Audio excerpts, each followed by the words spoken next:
العلم هو النور الهادي والمفتاح لكل الخير من يرد الله به خيرا. الحمد لله رب العالمين والصلاة والسلام على سيد المرسلين وعلى آله وصحبه أجمعين. أما بعد، بسم الله الرحمن الرحيم.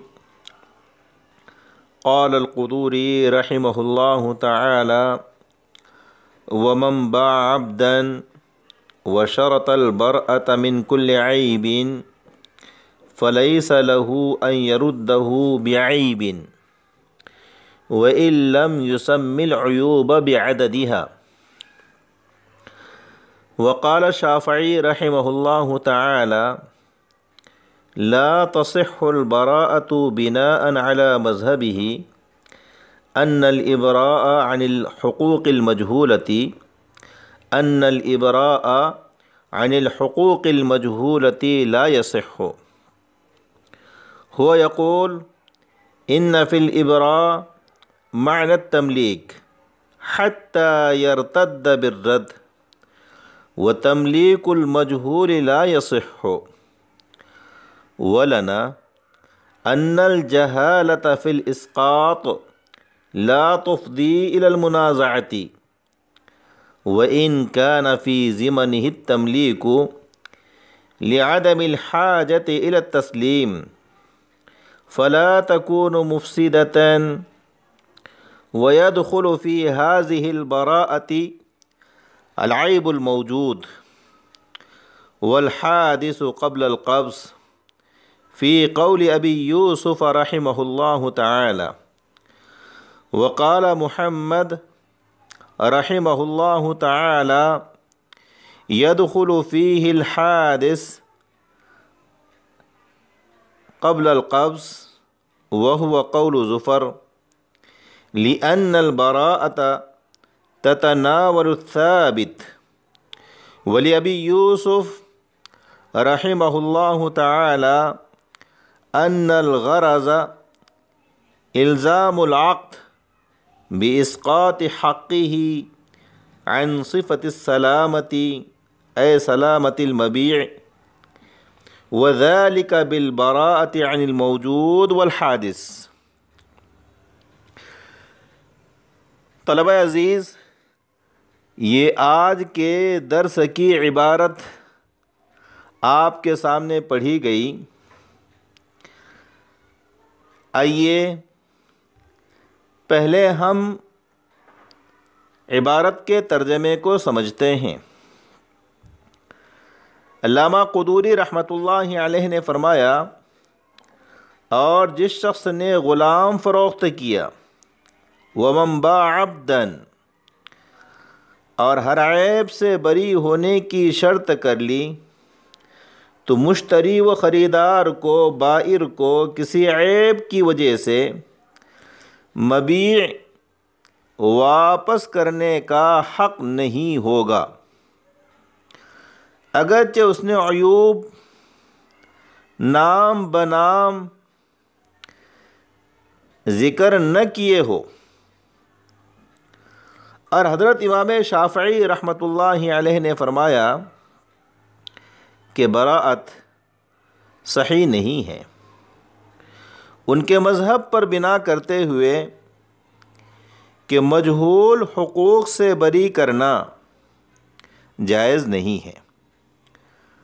وہ فرماتے ہیں کہ بری کرنے میں مالک کرنے کے معنی پائے جاتے ہیں، حتیٰ کہ وہ رد کرنے سے رد ہو جاتا ہے. اور مجہول چیز کا مالک کرنا صحیح نہیں ہوتا ہے. ہماری دلیل یہ ہے کہ ساقط کرنے میں جہالت مفضی الی المنازعہ نہیں ہے،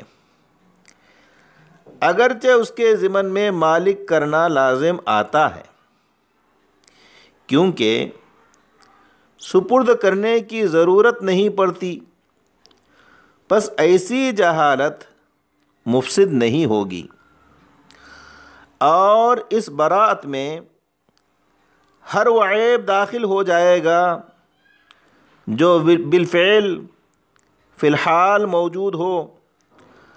اور حضرت امام ابو یوسف رحمۃ اللہ علیہ کے قول کے مطابق وہ عیب جو قبضے سے پہلے پیدا ہوا ہو۔ امام محمد رحمۃ اللہ علیہ نے فرمایا کہ جو قبضے سے پہلے پیدا ہوا ہو وہ داخل نہیں ہوگا، اور امام ظفر کا قول بھی یہی ہے، کیونکہ برأت ایسی چیز کو شامل ہے جو ثابت ہو۔ اور حضرت امام ابو یوسف رحمۃ اللہ علیہ کی دلیل یہ ہے کہ برأت کا مقصود سلامتی کی صفت سے مشتری کو اپنا حق ساقط کر کے بیع کو لازم کرنا ہے، اور یہ مقصود موجود اور حادث دونوں طرح کے عیوب سے برأت کے ذریعے حاصل ہوگا۔ طلبہ عزیز، یہ عبارت کا ترجمہ ہوا۔ اب آئیے عبارت میں مذکور مسائل کو سمجھتے ہیں۔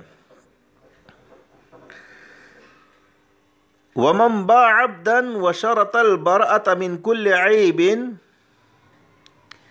اس عبارت میں جس مسئلے کو سمجھایا جا رہا ہے اس کی صورت یہ ہے کہ اگر کسی شخص نے غلام فروخت کیا اور ہر عیب سے بری ہونے کی شرط کر لی، یعنی بائع نے کہا میں غلام کے ہر عیب سے بری ہوں، اور مشتری و خریدار نے بائع کی اس شرط کو منظور کر لیا، قبول کر لیا، تو اب مشتری کو کسی بھی عیب کی وجہ سے غلام واپس کرنے کا حق نہیں ہوگا، خواہ ان عیوب کو نام بنام ذکر کیا ہو، شمار کرایا ہو یا شمار نہ کرایا ہو، بائع یا مشتری کو عیوب کا علم ہو یا علم نہ ہو۔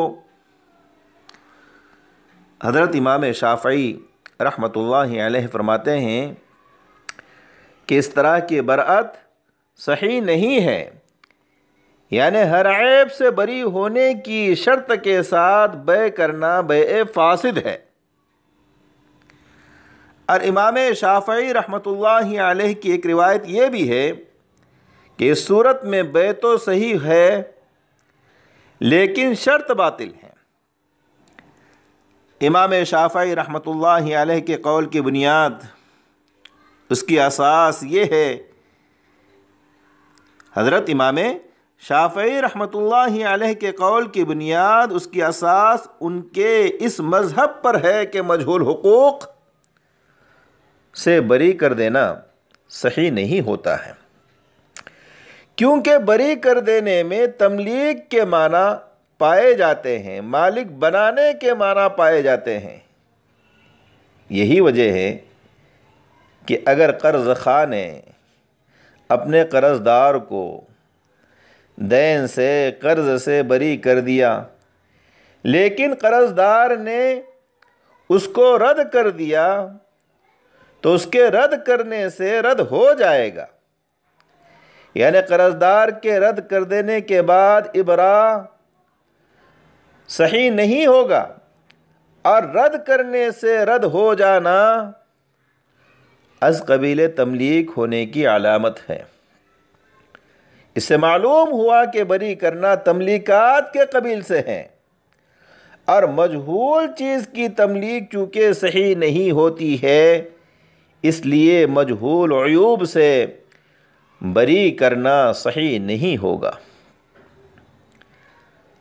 ہماری دلیل یہ ہے کہ بری کرنا اسقاط کے قبیل سے ہے، ساقط کر دینے کے قبیل سے ہے، نہ کہ تملیک کے قبیل سے، مالک بنانے کے قبیل سے، کیونکہ لفظ ابراء کے ساتھ تملیک عین صحیح و درست نہیں ہے۔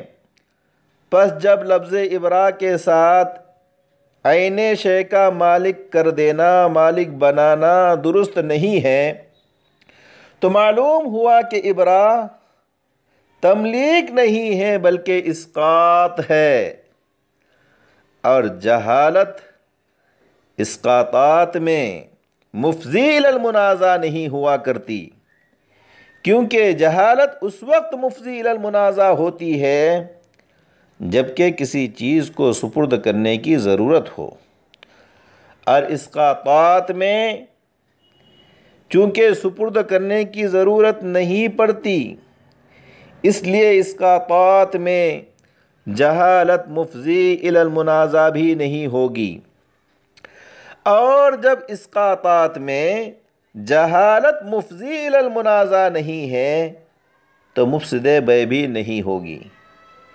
اس لیے ہم نے کہا کہ مجہول عیوب سے بری کرنا درست ہے۔ آگے کی عبارت وَإِن كَانَ فِي زِمَنِهِ التَّمْلِيكِ میں حضرت امام شافعی رحمۃ اللہ علیہ کی دلیل حَتَّى يَرْتَدَّ بِالرَّدْ کا جواب دیا گیا۔ جواب کا حاصل یہ ہے کہ ابرا گرچہ اسقاط ہے لیکن اس کے ضمن میں تملیک ہے، چونکہ ضمناً تملیک کے معنی پائے جاتے ہیں، ابرا میں چونکہ ضمناً تملیک کے معنی پائے جاتے ہیں، اس لیے ابرا رد کرنے سے رد ہو جاتا ہے۔ صاحب ہدایہ فرماتے ہیں کہ اس برات میں یعنی بائع کے ہر عیب سے برات طلب کرنے کی صورت میں وہ عیب بھی داخل ہوگا جو عقد بیع کے وقت مبیع میں موجود ہے، اور وہ عیب بھی داخل ہوگا جو عقد بیع کے بعد قبضہ کرنے سے پہلے پیدا ہوا ہے۔ یہی حضرت امام ابو حنیفہ رحمۃ اللہ علیہ کا مذہب ہے۔ حضرت امام ابو یوسف کی ایک روایت ہے، حضرت امام ابو یوسف کی ایک روایت یہی ہے، اور امام محمد نے فرمایا کہ جو عیب عقد بیع کے بعد اور قبضے سے پہلے پیدا ہوا ہو وہ اس برأت میں داخل نہیں ہوگا، یعنی اس عیب کی وجہ سے مشتری کو خیار عیب حاصل ہوگا۔ یہی حضرت امام ظفر، امام شافعی اور امام مالک رحمۃ اللہ علیہ کا قول ہے۔ حضرت امام محمد رحمۃ اللہ علیہ کی دلیل یہ ہے کہ برأت ایسی چیز کو شامل ہوتی ہے جو ثابت ہو، اور ثابت وہ عیب ہوتا ہے جو بیع کے وقت موجود ہو، اس لیے برأت فقط اس عیب کو شامل ہوگی جو عقد بیع کے وقت موجود تھا، اور جو عیب بیع کے بعد اور قبضے سے پہلے پیدا ہوا ہے کو شامل نہیں ہوگی۔ حضرت امام ابو یوسف رحمۃ اللہ علیہ کی دلیل یہ ہے کہ اس طرح کی برأت کا مقصود مشتری کو جو سلیم مبیع کا حق حاصل تھا وہ ساقط کر کے بیع لازم کی جائے، اور یہ مقصود اسی وقت حاصل ہوگا جبکہ بائع موجود اور حادث دونوں طرح کے عیوب سے بری ہو۔ اس لیے اس برات میں عیب موجود اور عیب حادث دونوں داخل ہوں گے۔ اکتفی علی ھذا والسلام علیکم ورحمۃ اللہ وبرکاتہ۔ السلام عليكم. لا تنسوا الاعجاب بالفيديو والاشتراك في القناة تشجيعا لنا لنستمر بنشر المزيد إن شاء الله.